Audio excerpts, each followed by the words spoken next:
il est nul, mais même il n'est pas très intelligent, enfin, on l'a vu. C'est quelqu'un d'une fadeur, d'une absence de personnalité extraordinaire. C'est le pantin de l'oligarchie. On a vu comment, lorsque Donald Trump a envoyé des missiles sur la Syrie, violant le droit international, comment il a dit « je prends note », ce qui d'ailleurs est un discours de larbin. C'est un supérieur hiérarchique qui dit à ses inférieurs hiérarchiques « prenez note de ce que je vous dis ». Voilà. Moi, M. Macron, s'il est élu, et il va être élu, va poursuivre la politique de Hollande, en définitive, et celle de Sarkozy. Il ne faut pas non plus en faire une montagne. Mais quand même, ils vont se poursuivre la même politique de total alignement sur les États-Unis d'Amérique. Ils vont, en matière intérieure, poursuivre la démolition du droit du travail. Moi, je connais quelqu'un dans mon entourage un peu éloigné qui est avocat, qui a voté Macron. C'est dingue. Lorsque M. Macron va commencer à ubériser toutes les professions comme je l'ai pas demandé, mais comme je l'ai dit, comme je l'ai indiqué en citant le rapport des grandes orientations de politique économique, ces gens vont protester. On va avoir des gens, des avocats, des huissiers qui vont descendre dans la rue. Mais ça sera quand même bien fait pour ceux qui ont voté pour Macron. Il y a un problème d'ailleurs à ce propos sur l'affaire des grandes orientations de politique économique, ce rapport. Je l'ai montré. Je ne pouvais pas faire plus. Même sur France 2, je l'ai déchiré, ça a été remarqué. Mais le problème que j'ai constaté, c'est qu'il y a beaucoup de gens qui ne veulent pas savoir.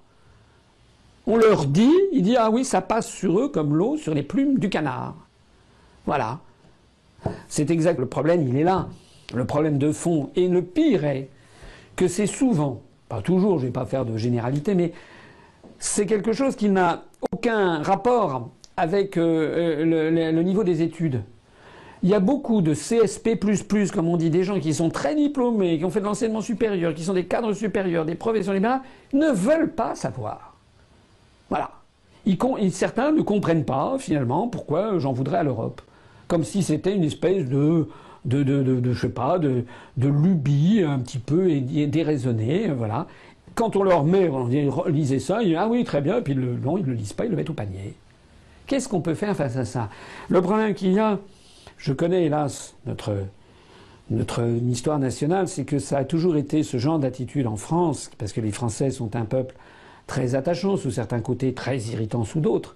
Ce sont les champions de la critique tous azimuts. Mais c'est aussi un peuple qui est considéré assez largement, notamment par nos voisins allemands, comme un peuple prime-sautier et superficiel. Voilà. C'est-à-dire qui se contente des généralités, qui n'aime pas aller dans le fond des dossiers. Et c'est comme ça qu'on a assisté toujours à l'apparition des plus grands désastres nationaux.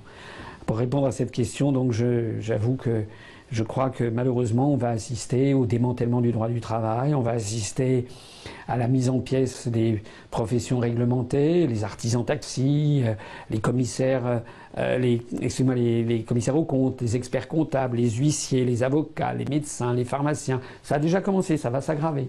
On va assister à la poursuite de la privatisation de certains services publics.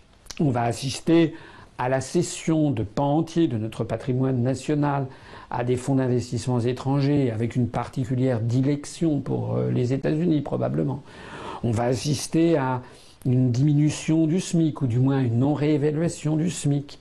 On va assister, je le crains, à la poursuite du démembrement de l'unité nationale. M. Macron, dans son programme, ça n'a pas été suffisamment remarqué, avait dit qu'il allait diminuer de 25% le nombre des départements. Je crains donc qu'il ne favorise l'apparition de régions, c'est-à-dire clé en main pour le démembrement de la République, dans le cadre des euro-régions. Voilà.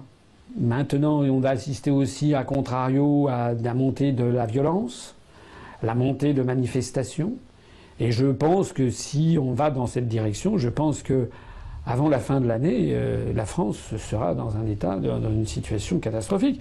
Parce que ce qui n'a pas l'habitude, l'expérience, la rouerie de quelqu'un comme Sarkozy ou comme Hollande, donc il va être, je pense, comme ça, à pas savoir ce qu'il va faire, ce qu'il va dire.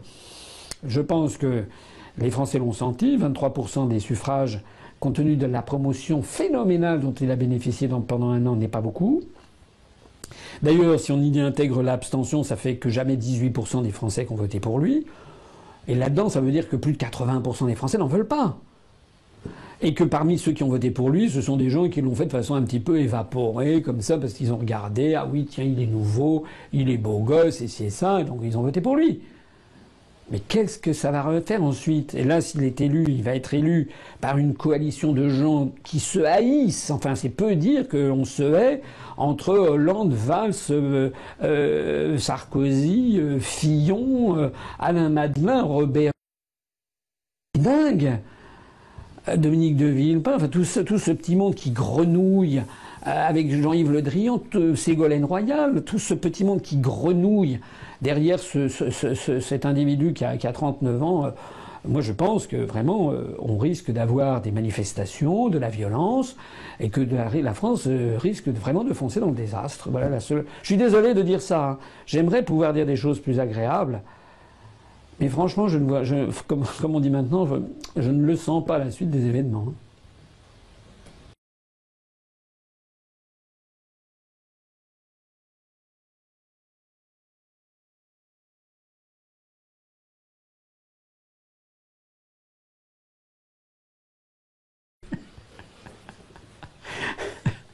Peut-être un peu de, je ne sais pas, un petit peu d'aspirine. Moi, personnellement, j'ai pris un parti qui est que je n'écoute plus la télévision. Je pense que c'est de salubrité publique. De temps en temps, grâce à Internet, on peut faire un replay, comme on dit maintenant, pour réécouter ce qui a pu être dit. Mais je crois que franchement, ça n'en vaut pas la peine. En ce moment, pour essayer de me requinquer, parce que j'ai quand même vraiment beaucoup payé de ma personne, j'avoue que je suis en train de faire une petite cure de spiruline. Il y a un adhérent qui très gentiment m'a fait passer de la spiruline, c'est-à-dire une algue, etc. Alors je ne sais pas si ça a une relation de cause à effet, mais j'avoue que je pense que ça me fait du bien, voilà. Puis je prends du magnésium et puis un petit peu de vitamines. Puis là, je vais partir un peu au soleil pour récupérer des rayons X et de la vitamine D. Voilà. Moi, vous savez, moi, personnellement, je prends très peu de médicaments. Enfin, je signale cette affaire de spiruline. Je ne fais pas de publicité, je ne suis payé par personne. Or, ce qui imposait M. Macron a incité tous les opportunistes de la politique française à se rallier de façon pathétique et burlesque à ce candidat. De Robert Hue à Alain Madelin, de Nicolas Sarkozy à Jean-Pierre Chevènement, de François Bayrou à Benoît Hamon, de Pierre Laurent à François Fillon, de Ségolène Royal à Dominique de Villepin, tous ces carriéristes avides d'obtenir une miette du festin à venir ont trahi la France et leurs électeurs au premier coup de sifflet de l'oligarchie. Les parrainages venus de l'outre-mer français, j'ai eu notamment un parrainage de Martinique, 3 de Guadeloupe, 2 de la Nouvelle-Calédonie et 2 de Polynésie française. Vous avez un parti quand même à La Réunion qui compte environ 200 adhérents. 235 au dernier pointage. 235 au dernier pointage. Saurez-vous quoi faire pour La Réunion alors que dans votre programme, à ce jour, il n'y a pas de mesures spécifiques pour La Réunion? Il y a un programme spécifique pour l'outre-mer. C'est vrai que l'outre-mer français doit être traité en fait territoire par territoire. Donc la première chose à faire, c'est d'avoir un programme pour l'outre-mer. Vous savez que mon programme au niveau national consiste dans 3 choix fondamentaux qui sont la sortie de l'Union européenne, la sortie de l'euro et la sortie de l'OTAN. En sortant de l'Union européenne, on va pouvoir traiter, comme il nous convient, les régions ultra-périphériques que constituent les départements d'outre-mer. On va y revenir. D'accord. La Réunion espère, en tout cas, c'est le message que nous sommes venus porter. Les Réunionnais nous ont dit leurs attentes et leurs propositions que nous avons rassemblées dans le manifeste que vous voyez ici. Et nous verrons si votre programme, vos idées peuvent apporter des réponses concrètes à leurs attentes. Et je vous proposerai à la fin de notre discussion de signer un engagement en faveur des Réunionnais. Pour démarrer, si vous voulez bien, est-ce que vous pouvez me donner 3 mots qui vous viennent à l'esprit quand vous pensez à La Réunion? Je dirais 3 mots. 3 mots. Beauté,